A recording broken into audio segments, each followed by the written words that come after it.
రండి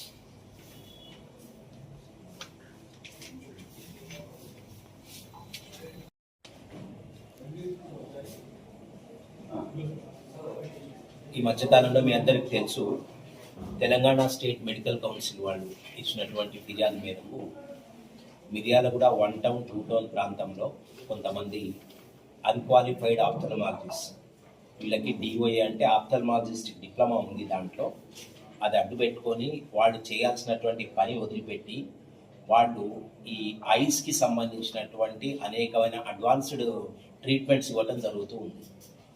దీనికి సంబంధించి తెలంగాణ మెడికల్ కౌన్సిల్ వాళ్ళు మిర్యాలగూడ 1 టౌన్ 2 టౌన్లో మాకు కంప్లైంట్ ఇవ్వడం జరిగింది. ఈ అన్ని క్లినిక్స్ మీద కూడా దీంట్లో రైడ్ చేయడం జరిగింది. మీకు వాటికి సంబంధించిన అన్ని డీటెయిల్స్ మేము ప్రెస్ నోట్లో ఇచ్చాము. సో దీని తర్వాత వీళ్ళతోటి మేము కన్సల్ట్ చేసి స్పెసిఫిక్ కంప్లైంట్స్ ఎవరి దగ్గర ఏ క్వాలిఫికేషన్ లేకుండా ఎవరు ఎటువంటి ట్రీట్మెంట్ చేస్తున్నారో దానికి సంబంధించినటువంటి స్పెసిఫిక్ కంప్లైంట్స్ అన్నీ మా ఇన్స్పెక్టర్స్ తీసుకొని టోటల్గా 6 సెంటర్స్ మీద మనం స్పెసిఫిక్గా కేసెస్ రిజిస్టర్ చేయడం జరిగింది 1 టౌన్ 2 టౌన్ ఏరియా. వీళ్ళందరూ కూడా డిఓఏ క్వాలిఫికేషన్ తోటి వీళ్ళు ఐకి ట్రీట్మెంట్ ఇవ్వటము, డయాగ్నోసిస్ చేయటము, ఆపరేషన్స్కి రెఫర్ చేయటము ఇవన్నీ జరుగుతూ ఉన్నాయి. సో ఈ సందర్భంగా మేము ఇన్వెస్టిగేట్ చేసే టైంలో ఈ crime number 34/2026 Miryalaguda 1 town PS, దీనికి సంబంధించి మాకు ఒక స్పెసిఫిక్ కంప్లైంట్ వచ్చింది.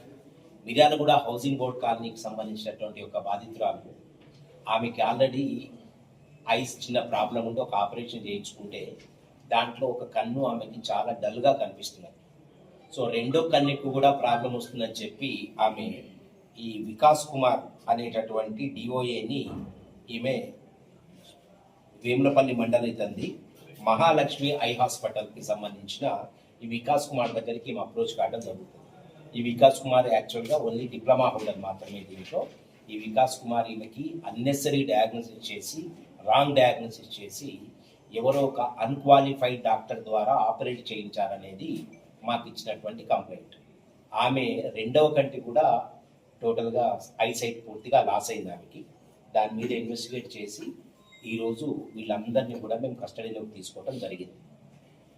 దీంట్లో ప్రస్తుతం ఉన్న దాని ప్రకారం దీంట్లో వికాస్ కుమార్ని ఈరోజు అరెస్ట్ చేసి కోర్టులో ప్రొడ్యూస్ చేస్తున్నాం. మిగతా వాళ్ళందరికీ కూడా చట్ట ప్రకారం మొదటి నోటీస్ ఇవ్వడం జరిగింది. వాళ్ళందరి మీద కూడా నేరలు రూపడైంది. వాళ్ళందరినీ కూడా కోర్టు ట్రై చేస్తుంది.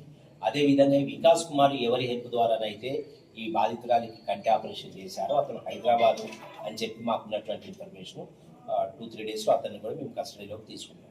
సో ఈ సందర్భంగా జిల్లా ఎస్పీ గారి ఆదేశాల మేరకు అందరికీ కూడా ఈ ఎవరైతే అన్క్వాలిఫైడ్ డాక్టర్స్ ఉన్నారో మిర్యాలగూడ ఏరియాలో ఉన్నటువంటి అందరూ కూడా క్వాలిఫికేషన్ లేకుండా అన్నెసరీ ట్రీట్మెంట్స్ చేసిన, particularly I is a very very sensitive part, దానికి వెల్ క్వాలిఫైడ్ డాక్టర్స్ ట్రీట్ చేస్తేనే మంచిది. ఇలాంటి విషయాల్లో అన్నెసరీ ట్రీట్మెంట్ ఇచ్చి పబ్లిక్కి నష్టం కలిగించే విధంగా వాళ్ళ లైఫ్ తోటి ఆడుకుంటే మాత్రం తీవ్రమైనటువంటి చర్యలు ఉంటాయి. దాంతోపాటుగా పబ్లిక్కి కూడా మాదొక అప్పీల్, మీరెవరు కూడా ఈ అన్క్వాలిఫైడ్ డాక్టర్స్ దగ్గరికి వెళ్ళకండి. మిర్యాలగూడలో ఎవరైతే క్వాలిఫైడ్ డాక్టర్స్ ఉన్నారో, ఆప్థల్మాలజిస్ట్ ఉన్నారో వాళ్ళ దగ్గరే ట్రీట్మెంట్ చేసుకోవడం మంచిది. సో పబ్లిక్ కూడా ఈ విషయం గమనించి జనరల్గా ఈ అన్క్వాలిఫైడ్ డాక్టర్స్ దగ్గరికి వెళ్ళొద్దని చెప్పి మేము డిపార్ట్మెంట్ తరఫున కొడతా ఉన్నాం. అదేవిధంగా ఎవరికైనా సరే మిర్యాలగూడలో ఇట్లా అన్క్వాలిఫైడ్ డాక్టర్స్, ఆర్ఎంపీస్, పిఎంపీస్ ఆపరేషన్స్ కానీ వాళ్ళకి పర్మిటెడ్ దానికంటే ఎక్కువ ట్రీట్మెంట్ వాళ్ళు చేయటం కానీ జరిగితే మాకు సమాచారం ఇచ్చినట్టయితే ఖచ్చితంగా మీ దాంట్లో చట్ట ప్రకారము కఠినమైనటువంటి చర్యలు తీసుకుంటాం. Thank you.